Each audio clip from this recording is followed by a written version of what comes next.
দাদ ভগবৎ প্রসাদ যোস্যা প্রসাদান্য গতি কুতোপি ধ্যেয়ং স্তুবম তস্য যশস্ত্রিসন্ধম বন্দে গুরো শ্রীচরণারবিন্দম আজানুলম্বিত ভুজৌ কনকাবদাতৌ সংকীর্তনৈকপিতরৌ কমলায়তাক্ষৌ বিশ্বম্ভরৌ দ্বিজবরৌ যুগধর্মপালৌ বন্দে জগৎপ্রিয়করৌ করুণাবতারৌ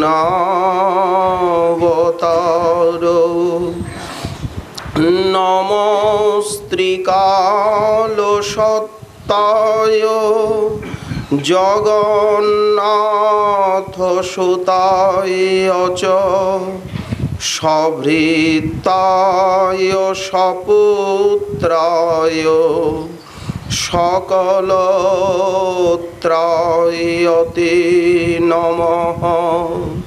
হা কৃষ্ণ করুণা সিন্ধো দীনবন্ধো জগৎপতে গোপীশ গোপিকাকান্ত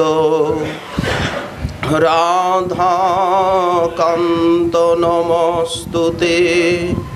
তপ্ত কাঞ্চন গৌরাঙ্গী রাধে বৃন্দাবনেশ্বরী বৃষভানুসুতে দেবী ত্বং নমামি হরিপ্রিয়ে। মূকং করোতি বাচালং পঙ্গুং লঙ্ঘয়তে গিরিম যৎকৃপাতমহং বন্দে পরমানন্দমাধবম।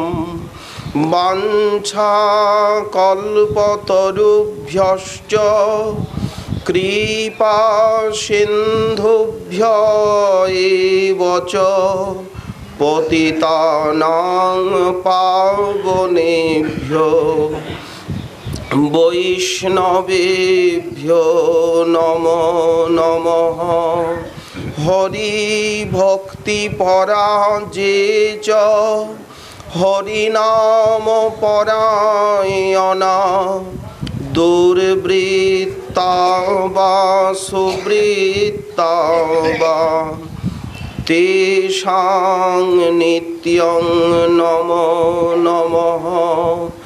নমো ধর্মায় মহতে নমো কৃষ্ণায় বিধসে ব্রাহ্মণেভ্য নমস্কৃত্য ধর্মান বক্ষ্যে সনাতনান নারায়ণং নমস্কৃত্য নরং চৈব নরোত্তমং দেবীং সরস্বতীং ব্যাসং ততো জয়মুদীরয়ে।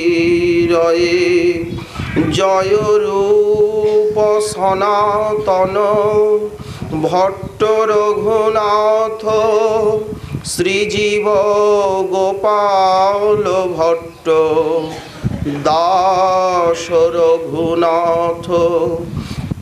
এই ছয় গোসাইয়ের করি চরণ বন্দন যাহা হইতে বিঘ্ন নাশ অভীষ্ট পূরণ দুর্গমে পথিমেন্ধস্য স্খলোৎপাদগতির মোহ সকৃপা যষ্ঠিদানেন সন্ত সন্ত্যবলম্বনম।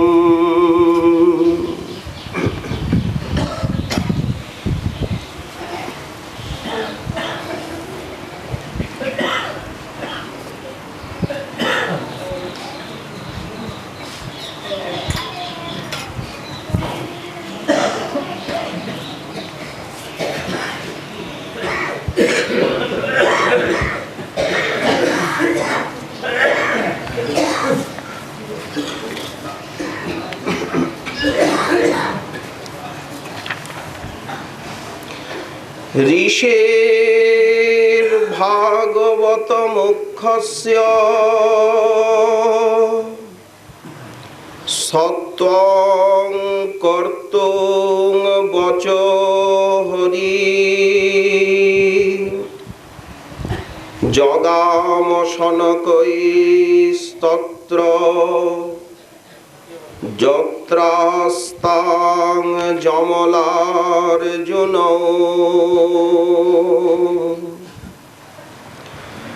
সর্ববেদান্ত সার মহাপুরাণ শ্রী শ্রীমদ্ভাগবতে দশম স্কন্ধে দশম অধ্যায়ে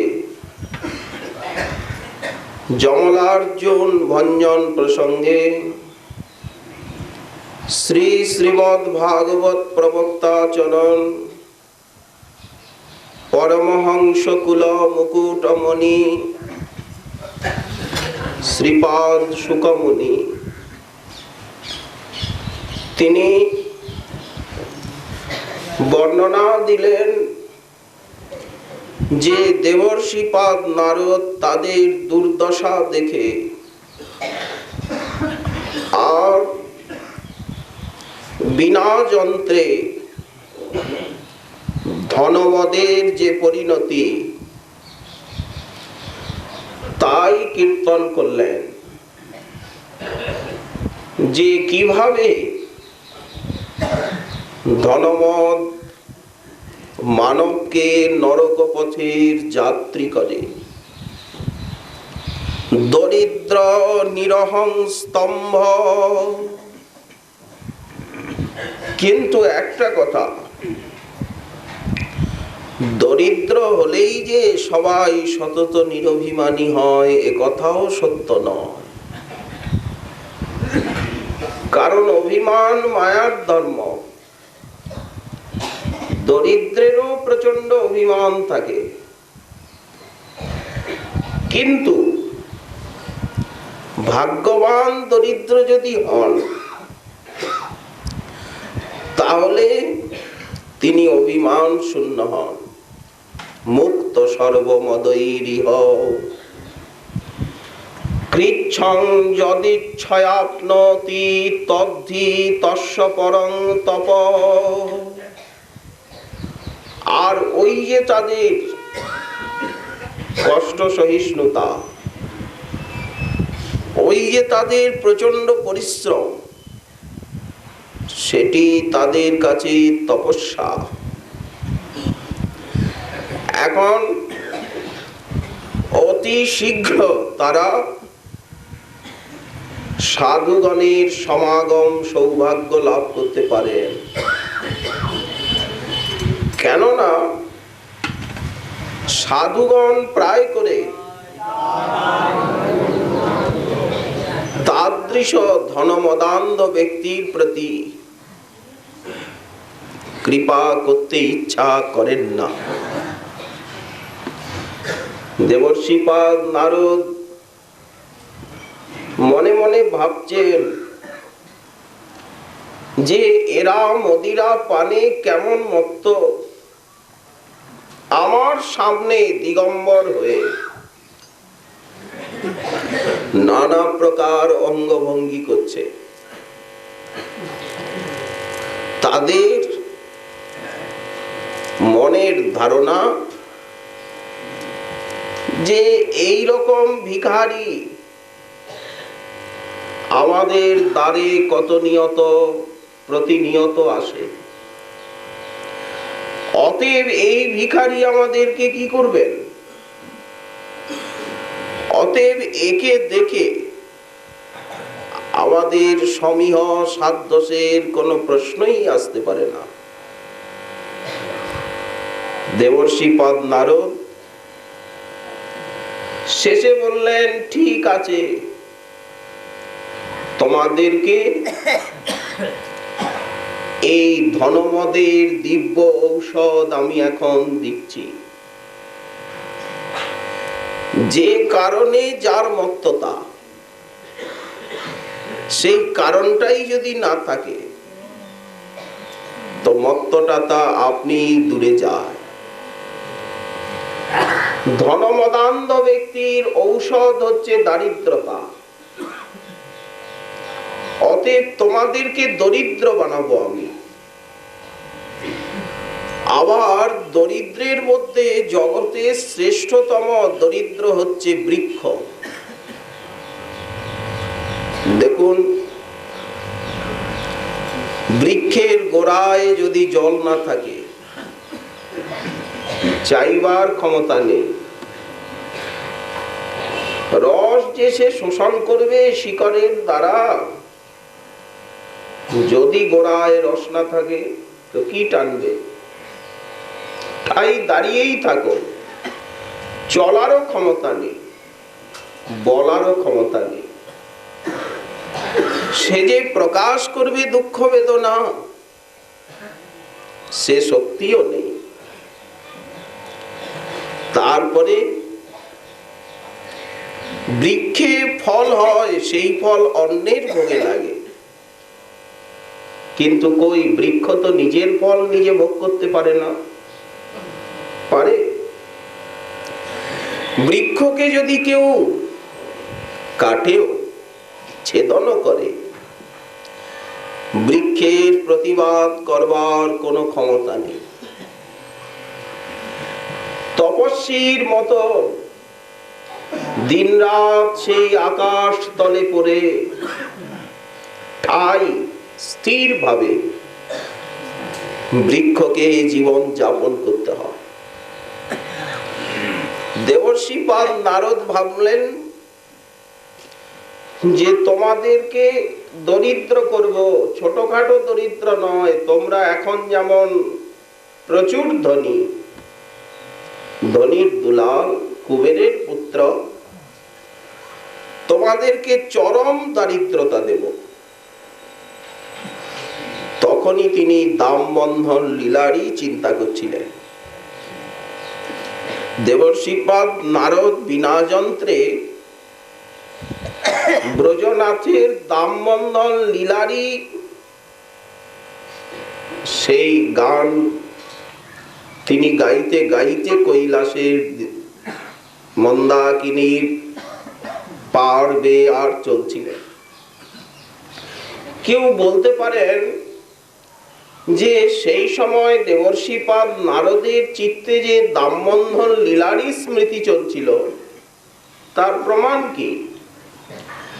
কারণ দামবন্ধন লীলা তো এখনো হয়নি, কৃষ্ণ লীলা তো এখন প্রকট হয়নি। বললেন, না না, সব লীলাই নিত্য। দামবন্ধন লীলা এখনো চলছে। ভগবানের সব লীলাই নিত্য, আলাপ চক্রের মতো ব্রহ্মাণ্ডে ব্রহ্মাণ্ডে ঘুরছে, বিরতি নাই। তো এই জন্য দেবর্ষিপাদ নারদের চিত্তে স্মৃতি ছিল সেই দামবন্ধন লীলারই। এখন তাদৃশ মহানুভব যাকে দণ্ড দেন বা অনুগ্রহ করে, সেটা লীলার অনুকূলেই হয়। কারণ তাদের মনে সতত লীলারই স্মৃতি। যা বলেন বা যা করেন কাউকে অনুগ্রহ বা নিগ্রহ সেইটি লীলার অনুকূলেই সম্পাদিত হয়। এইটি তাদৃশ সিদ্ধ মহানুভব ভক্তের স্বাভাবিক রীতি।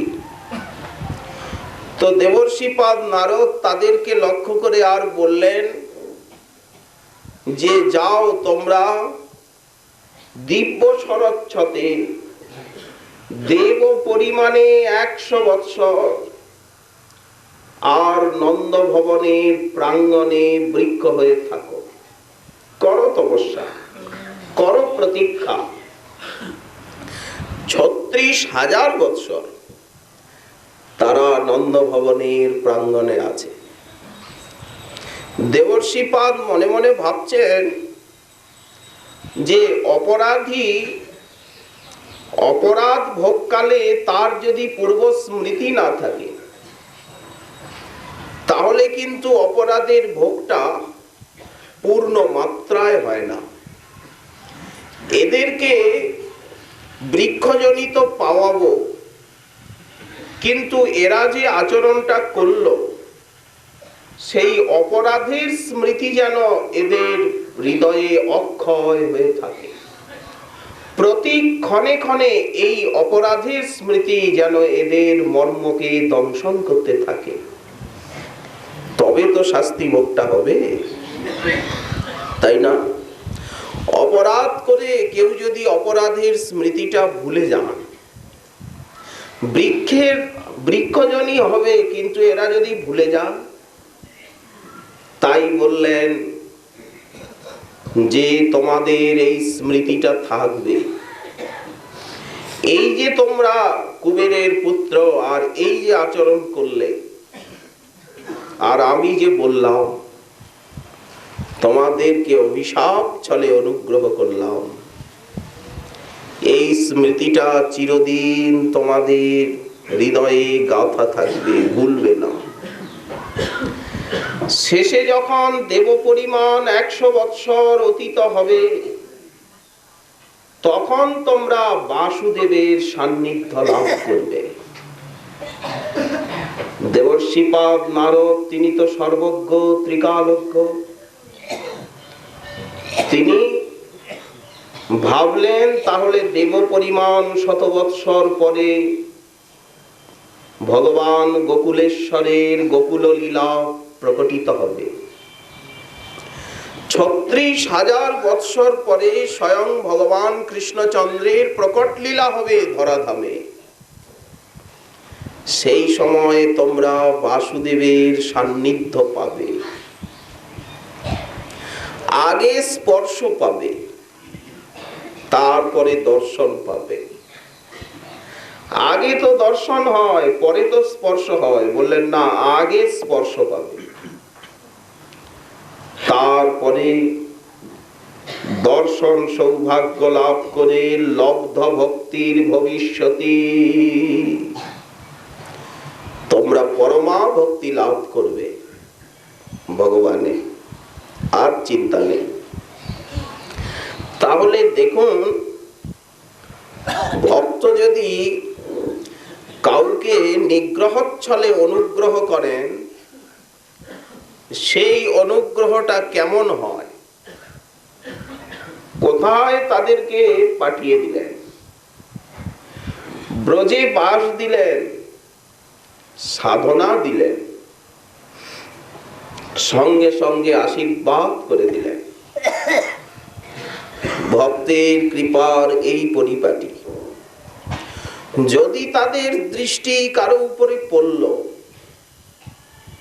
তাহলে কিন্তু তারা পরমাগতি লাভ করবে কি করবে। আজ দামোদর মনে করছেন ঋষিবর্ত পরম ভাগবত, মন্ত্রদ্রষ্টা, ভক্তি সম্প্রদায়ের আচার্য এবং ভক্তিযোগে কৃষ্ণ উপাসনার প্রবর্তক দেবর্ষিপাদ নারদ। এখন উনি তো এই কথা বলে আবার বিনা যন্ত্রে হরিগুণানুবাদ করতে করতে বদরিকাশ্রমের দিকে চলে গেলেন।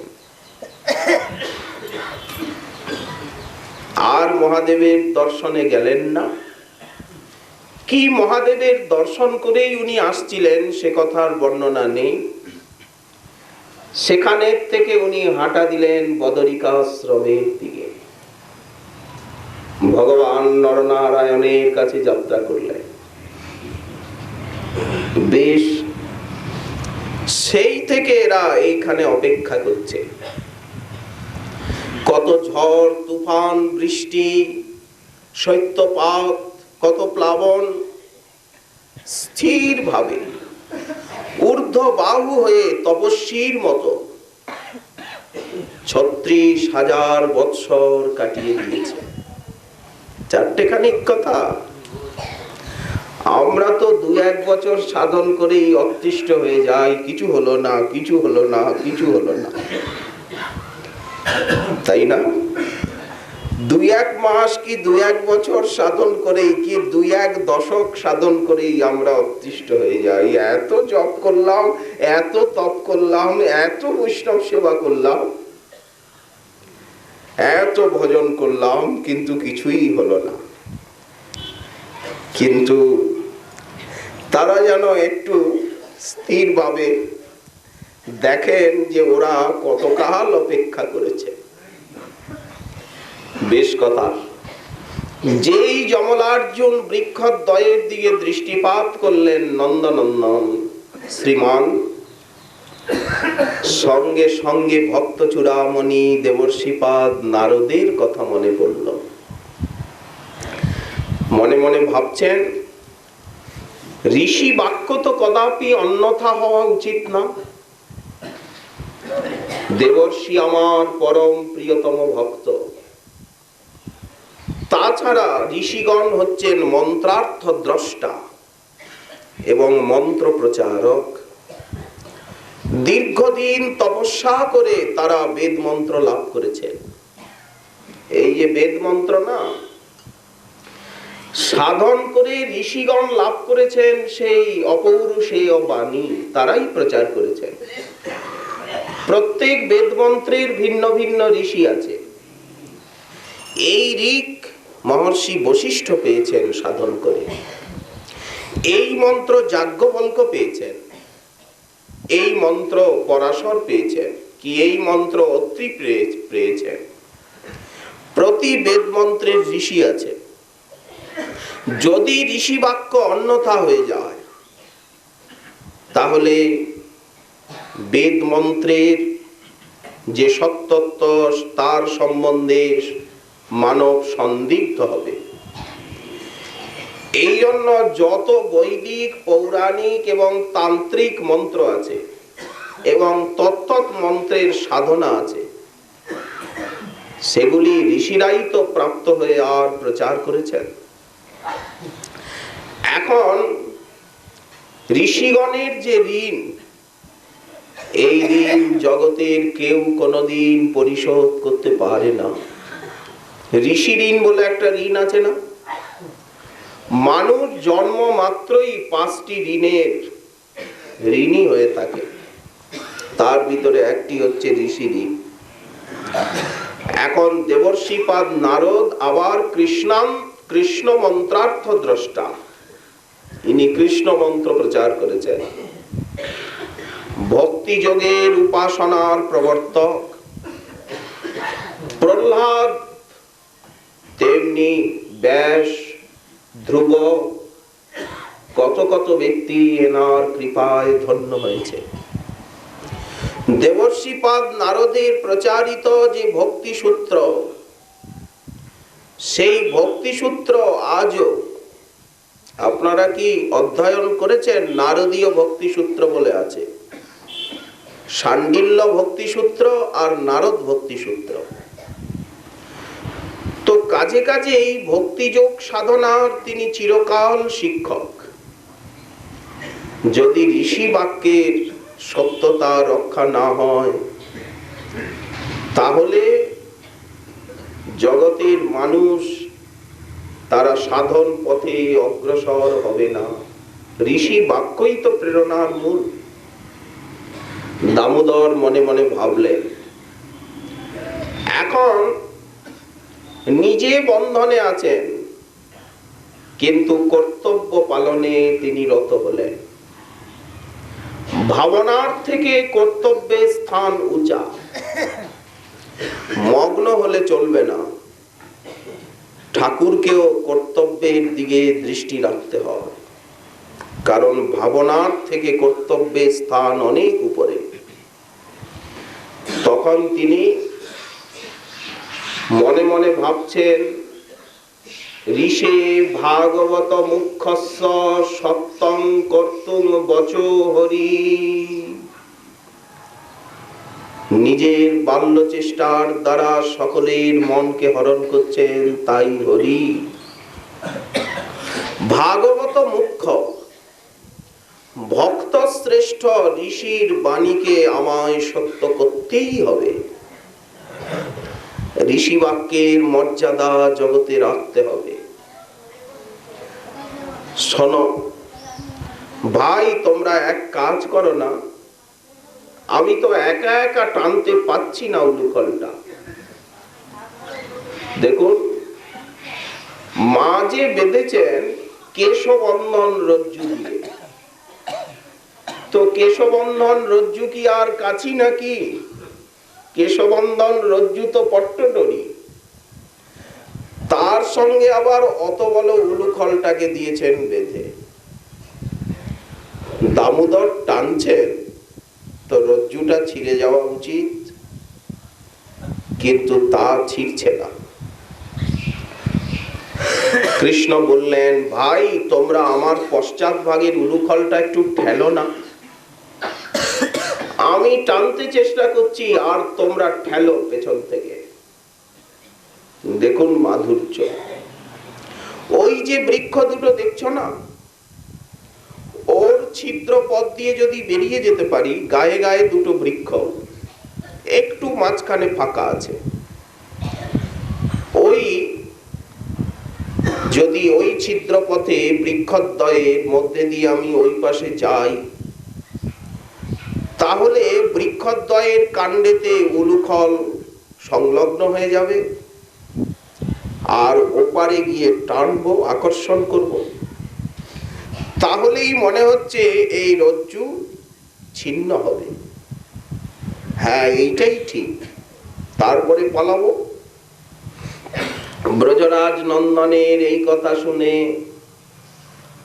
গোপ বালকগণ পরম কৌতূহলাক্রান্ত হয়ে আর পেছনে পেছনে ঠেলছেন উলুখলটাকে, আর উনি হামাগুড়ি দিতে দিতে উলুখলটাকে টানছেন। ভাই সাবধানে ঠেলবি তোরা, নিঃশব্দে আমি যাব। নিঃশব্দে অগ্রসর হচ্ছে, একটু যেন শব্দ না হয়, কারণ শব্দ যদি মা শুনতে পায় তাহলে কিন্তু এসে উনি আরো দণ্ড দেবেন। সকলের চোখ এবং কান আছে ওই দিকে, মা যাতে শুনতে না পায়। গোবিন্দের বুকটা কাঁপছে, যদি মা শোনে তাহলে কিন্তু আরো শক্ত করে এসে বাঁধবে। বেশ সভয়ে ধীরে ধীরে তারা উলুখলটাকে ঠেলছেন। আরেকটু, এসে গেছি, আরেকটু ভাই, আরেকটু ঠেল। হামাগুড়ি দিতে দিতে সেই অর্জুন বৃক্ষদ্বয়ের দিকে অগ্রসর হলেন। বেশ, এখন সচ্চিদানন্দময় ভগবানের অঙ্গে যা কিছু পড়ে, সচ্চিদানন্দময়ের অঙ্গে পড়ে সবকিছুই তো সচ্চিদানন্দময় হয়ে যায়। এই রজ্জু তো সাধারণ নন। বাৎসল্য প্রেমী রজ্জুর আকারে নন্দনন্দনের কোটিতে বেষ্টিত। তা না হলে রজ্জুকে প্রণাম করছেন কেন? সত্যব্রত মুনি রজ্জুকে প্রণাম করছেন। নমস্তে অস্তু দাম্নে স্ফুরদ্দীপ্তি ধাম্নে তদীয় দরায়থ বিশ্বস্ব ধাম্নে নমরাধিকায় তদীয় প্রিয়ায় নম অনন্ত লীলায় দেবায় তুভ্যম। এখন হলো কি, যখন নন্দনন্দন উলুখলকে আকর্ষণ করছেন আরো বন্ধন শক্ত হয়ে গেল। দেখুন, কোটির বন্ধন আরো শক্ত হয়ে গেল। অত পাতলা রজ্জু কিন্তু ছিড়ল না।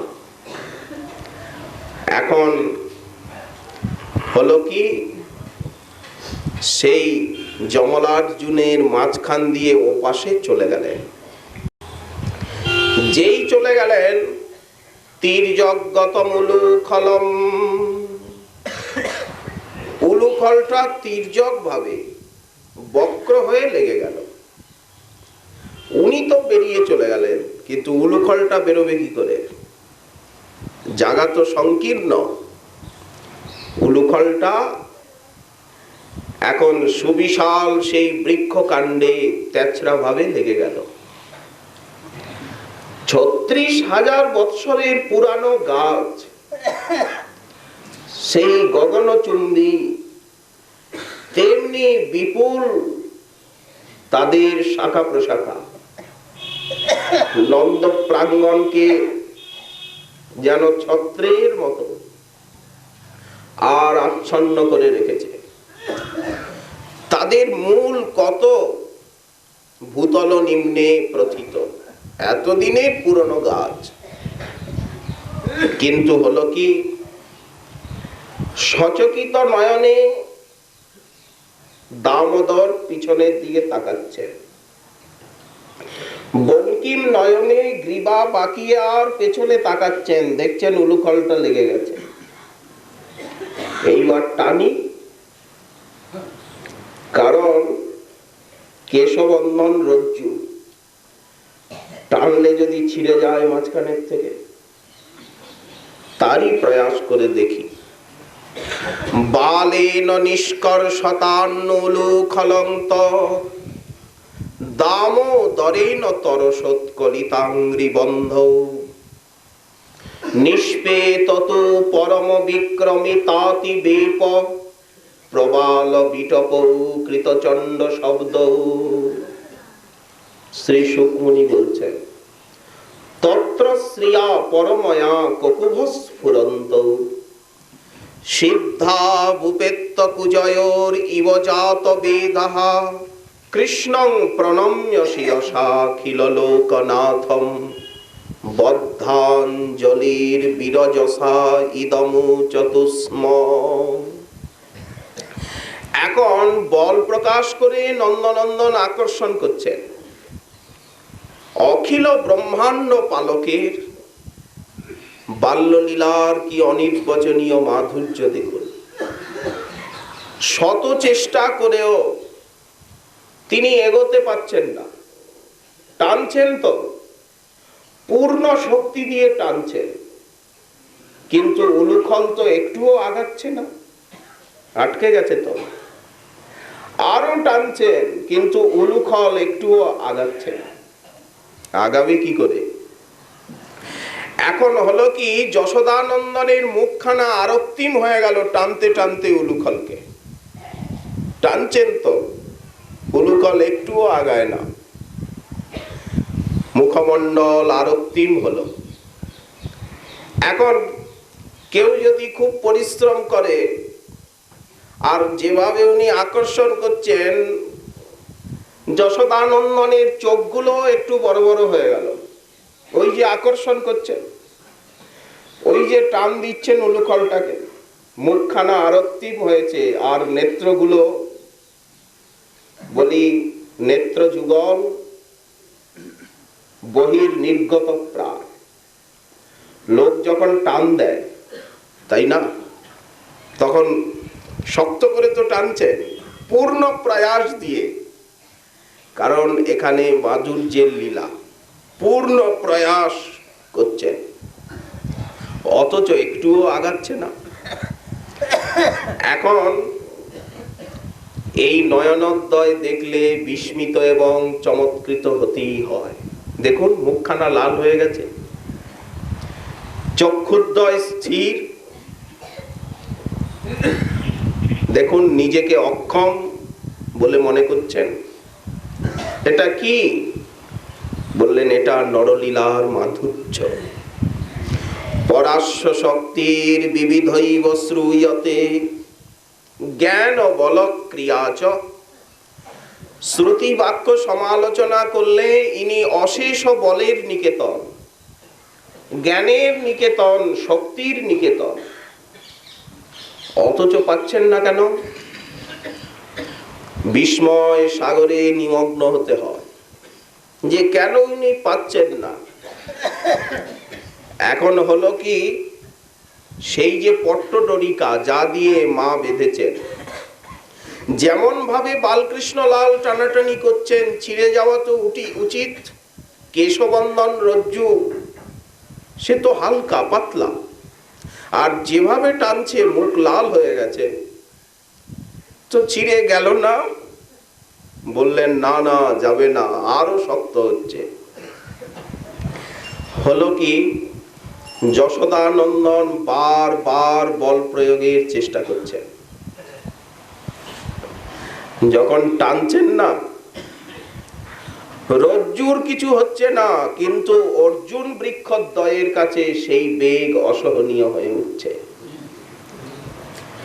রজ্জু ছিল না, আরো শক্ত হলো বন্ধন, কিন্তু অর্জুন বৃক্ষ দুইটি সেই আকর্ষণকে সহ্য করতে পারছে না। যখন ক্রমান্বয়ে বারবার নন্দনন্দন আকর্ষণ করছেন, তখন কি হলো? বৃক্ষগুলো কাঁপতে লাগলো। বালেন নিষ্কর্ষতা উলুখলন্ত। অর্জুন বৃক্ষদ্বয়ের মূলগুলো শিথিল হয়ে এলো, শেকড়গুলো আলগা হয়ে আসছে ভিতরে। ওরা সইতে পারছে না, ওদের কাছে অসহনীয় বলে মনে হচ্ছে এই আকর্ষণ। সে কি দুগ্ধপোষ্য শিশু, সে টানছে একটা উলুখল, আর এত ভূতল নিম্নে প্রচিত সেই শেকড় তাদের, এতদিনের পুরনো গাছ, কিন্তু কি হচ্ছে, তাদের মূল শিথিল হয়ে আসছে। ঘন ঘন শাখা প্রশাখাগুলো কম্পিত হতে লাগলো। এখন ছোট ছোট বালকরা দেখছে গাছটা এইরকম কাঁপছে কেন? শাখা প্রশাখাগুলো, ভাই আরো জোরে, বলি আরো জোরে টানো। নন্দনন্দন তাদের বাক্যে উৎসাহিত হয়ে টানছেন পূর্ণ শক্তি প্রয়োগ করে, আর বৃক্ষগুলি কাঁপছে। সেই যমলার্জুন বৃক্ষদ্বয় কম্পিত হচ্ছে। এখন এই দেখে খেলার সাথী গোপ বালকরা আনন্দে হাততালি দিচ্ছে, বাহ বাহ, কি মজার ব্যাপার, আরেকটু জোরে, আরেকটু। সাবধান মা, একটু কান পেতে ওরা চুপ করে দেখলো কোনো শব্দ আসছে না তো। না, মা নিজের কাজে ব্যস্ত আছেন। ভাই আরেকটু জোরে টানো। গাছগুলি কাঁপছে, বাতা হতো কদলীপত্রের মতো। কলা গাছ দেখেছেন, যখন হাওয়া লাগে কলা গাছ, কলা পাতা কাঁপতে থাকে। একটু হাওয়া লাগলেই কলা পাতা কাঁপে। তো হলো কি, ওরা আনন্দে করতালি দিচ্ছে, উৎসাহ বাক্য প্রয়োগ করে যশোদানন্দনকে আরো উত্তেজিত করছে, প্রোৎসাহিত করছে, ভাই আরেকটু আরেকটু। এখন যশোদানন্দন তাদের বাক্যে আরো উৎসাহিত হয়ে পূর্ণ বল প্রয়োগ করে যেই আকর্ষণের চেষ্টা করলো, অমনি শতবৎসরের প্রাচীন অর্জুন বৃক্ষদ্বয় সমূলে উৎপাটিত হয়ে মর মর শব্দ করতে করতে 10 দিক প্রতিনাদিত করে ভূতল সায়ী হয়ে গেল। দেখুন, অত বড় বৃক্ষ সমস্ত শাখা প্রশাখাকে নিয়ে মর মর শব্দে ভূতল সায়ী হলো, দিগন্তকে প্রতিনাদিত করতে করতে। দেখুন, এই যশোদা নন্দনী যখন পুতনা রাক্ষসীর বক্ষে স্তন্যপান করছিল, আর না, আর তোকে পান করতে হবে না, মুখে তেতো লেগেছে, কালকুট বিষ আছে তো মাখানো, তো বালকের মুখে যদি কোনো বিষাদ কিছু দেওয়া হয় বালক রেগে যায়, ক্রুদ্ধ হয়। তো নন্দনন্দন রুষ্ট হয়ে গেছে, কি দিল মুখে? সেই রোষ পুতনার প্রাণকে টানছে। উনি কিন্তু স্তন্যপান লীলাই করছেন, কিন্তু ওনার রোষ পুতনার প্রাণকে টানছে। মুঞ্চ মুঞ্চ অলম ইতি প্রভাসিনী, ওরে ছাড় ছাড় নিষ্পৃঢ মানা খিল জীব মর্মণি, বিধৃত নেত্রে চরণ ভুজৌ মুহু, প্রসৃন্ন গাত্রাক্ষিপতিরুরোদহ। চোখগুলো বড় বড় হয়ে গেল, আর ঠিকরে বেরোচ্ছে চোখগুলো, মুখখানা লাল, দরদর করে ঘাম, শেষে হাত পা ছুঁড়ে আর কাঁদতে আরম্ভ করলো। এত যন্ত্রণা হচ্ছে ভিতরে। শেষে কি করলো? ভীষণ উলুকি মূর্তি ধারণ করে আর দ্রুত আকাশ পথে উড়ে যাচ্ছে। মথুরায় গিয়ে যদি এই বালককে নিয়ে পড়তে পারি, যখন সেই উলুকি মূর্তি ধারণ করে আর পুতনা উড়ে যাচ্ছে, তখন তার বেগে 6 ক্রোশের যত বৃক্ষ ছিল সব বৃক্ষগুলি ধরাশায়ী হয়ে গেল। যখন উড়ে যাচ্ছে না পুতনা, ওই তার পক্ষাঘাতে 6 ক্রোশের মধ্যে যত গাছ ছিল সব গাছগুলো ঝরে পড়ার মতো আর পড়ে গেল, ভূতলশায়ী হয়ে গেল।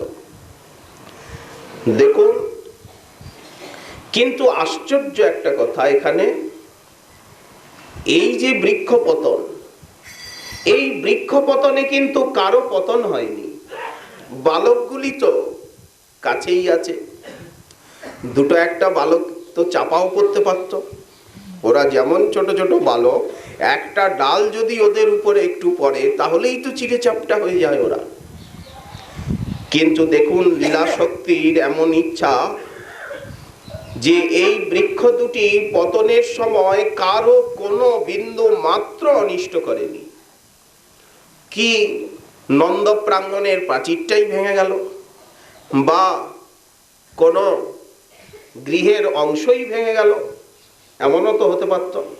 অত বড় শাখা প্রশাখা বিস্তৃত বৃক্ষ, কিন্তু ততটুকুই স্থান নিয়ে ওরা যেন ডালপালাকে সংকুচিত করে আর পড়েছে।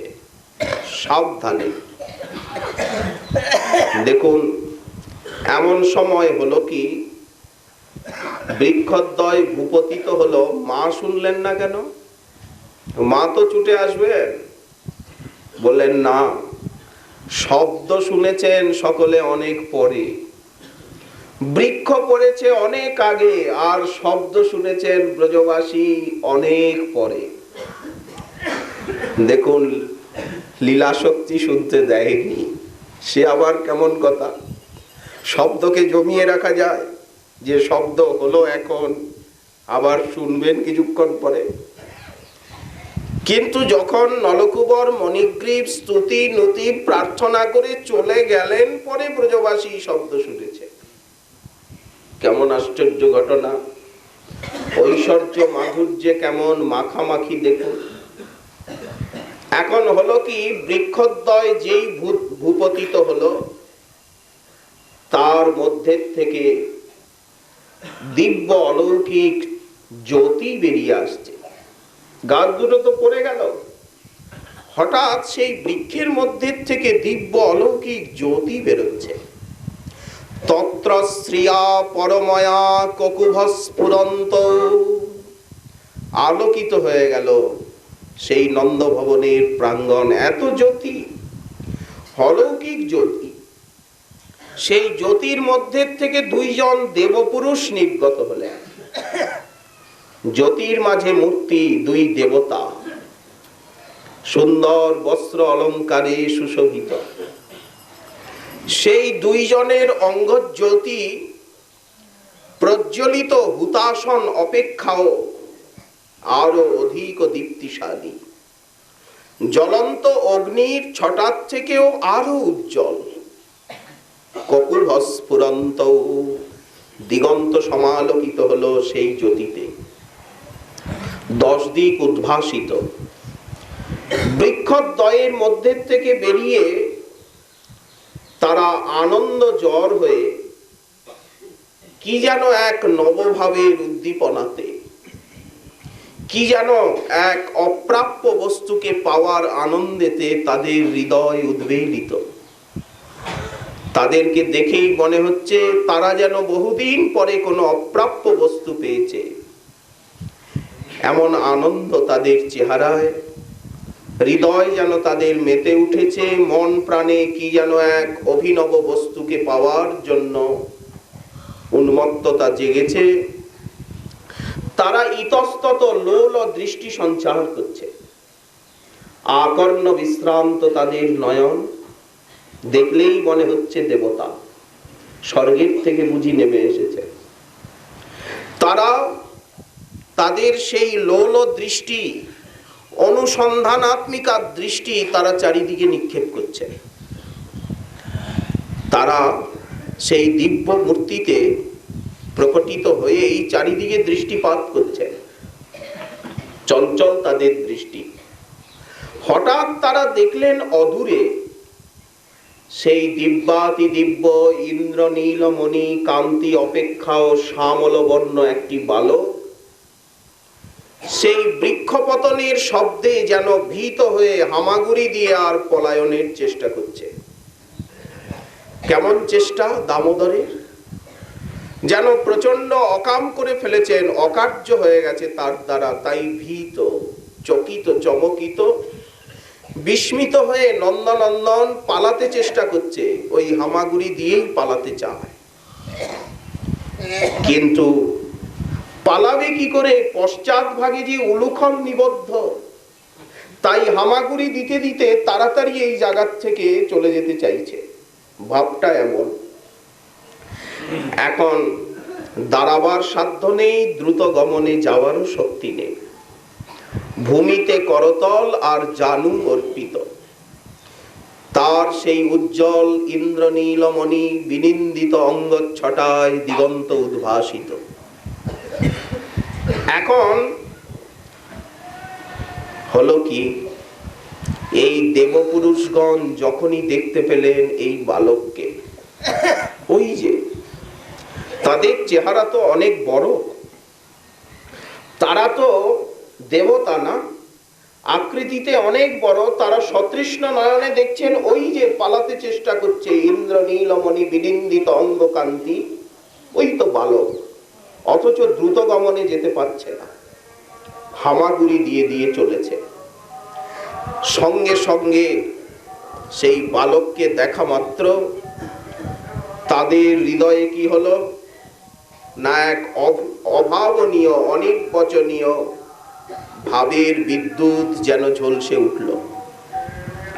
সেই বালকের দিকে দৃষ্টিপাত করা মাত্র তাদের হৃদয়ের অন্তরালে যেন এক অভিনব ভাবের বিদ্যুৎ ঝলকিত হলো, একটা ভাবের তরঙ্গ জাগলো। তারা সতৃষ্ণ নয়নে সেই অভিনব সুন্দর বালকের দিকে তাকিয়ে আর উলুখল আকর্ষণ মাধুরী দর্শন করছেন নির্নিমেষ নয়নে। এখন আমাদের কি করণীয়? নির্নিমেষ নয়নে তারা তাকিয়ে আছেন দামোদরের দিকে। হঠাৎ তাদের কানে কানে কে এসে যেন বলল, নলকুবর মণিগ্রীব, কাল বিলম্ব করো না। ওই যে ভক্ত চূড়ামণি দেবর্ষিপাদ নারদের অনুগ্রহে আজ তোমরা দুর্বাসনা মুক্ত হয়ে এই ব্রজভূমি স্পর্শের সৌভাগ্য লাভ করেছ। তোমাদের দীর্ঘ তপস্যা আজ ফলবান হলো, ফলবতী হলো তোমাদের তপতরু তপস্যা। ওগো, তোমরা কাল বিলম্ব করো না। নরকুবর মণিগ্রীব, যাও যাও, শীঘ্র যাও, ওই শিশুর কাছে শীঘ্র যাও।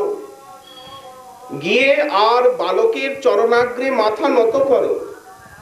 কে যেন তাদের কানে কানে বলছে, যাও যাও নলকূবর মণিগ্রীব নিকটে যাও, ওই বালকের চরণাগ্রে গিয়ে মাথা নত করে অনাদি জন্ম সঞ্চিত বাসনা রাশির যা কিছু অবশিষ্ট আছে তোমরা ওই চরণে যেই মাথা নত করবে, সঙ্গে সঙ্গে সব বাসনা কামনা চলে যাবে, চিরকালের জন্য তোমরা কৃতকৃতার্থ হবে।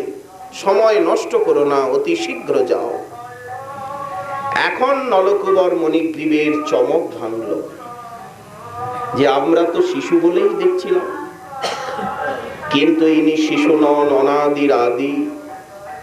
এখন সঙ্গে সঙ্গে তাদের চিত্ত, এতক্ষণ তো মাধুর্য আস্বাদন করছিলেন তারা, যেই কানে কানে কেউ বলেছে যাও যাও শীঘ্র বালকের চরণে গিয়ে মাথা নত করো, ইনি বালক নন, অনন্ত কোটি ব্রহ্মাণ্ড পালক। ওই চরণে মাথা নত করলেই তোমাদের অনাদি জন্মের যত কামনা বাসনা দুষ্কৃতি সব যাবে, তোমরা ভক্তি লাভ করে কৃতকৃতার্থ হবে, যাও। সঙ্গে সঙ্গে হলো কি, নলকূবর মণিগ্রীব যেন ঐশ্বর্য সিন্ধুর মধ্যে পড়ে গেলেন, ঐশ্বর্য সিন্ধুর মহা আবর্তে পড়ে গেলেন নলকূবর মণিগ্রীব। তখন মনে মনে ভাবছেন, অহো কি অচিন্ত মহাশক্তি, জগতে যারা সামান্য বড় তারা ছোট হতে পারে না, পারে কি?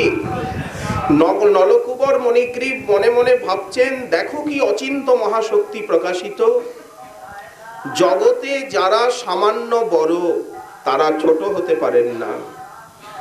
আর ইনি এত বড় বৃহত্তম তত্ত্ব হয়েও কি করে এত ছোট হয়ে আর লীলা করছেন? বড় তো ছোট হতে পারে না, তো এনার থেকে তো বিভু কেউ নেই, কিন্তু এই বিভু সর্বশক্তিমান কি প্রকার ছোট বালক হয়ে লীলা করছেন, যার চরণাশ্রয় করলে শত শত ক্ষুদ্র জীব চিরদিনের জন্য বড় হয়ে যায়, তার এই প্রকার ছোট হয়ে লীলা। যার চরণাশ্রয় করলে অতি ক্ষুদ্রাতি ক্ষুদ্র ব্যক্তি, শত শত ক্ষুদ্র জীব কত বড় হয়ে যায়, সেই বৃহত্তম তত্ত্বের এই প্রকার বাল্য চেষ্টা। তারা মন্থর গতিতে এগিয়ে যাচ্ছেন দামোদরের দিকে, প্রণাম করছেন, অপূর্ব স্তুতি করছেন, প্রার্থনা করছেন। শ্রী শ্রী রাধা গোপীনাথ জিউর কৃপা হলে আগামীকাল আবার রইল এই বিষয়ে আশা। আজকে আমাদের শ্রী শ্রী ভাগবতী কথা এইখানে বিশ্রাম।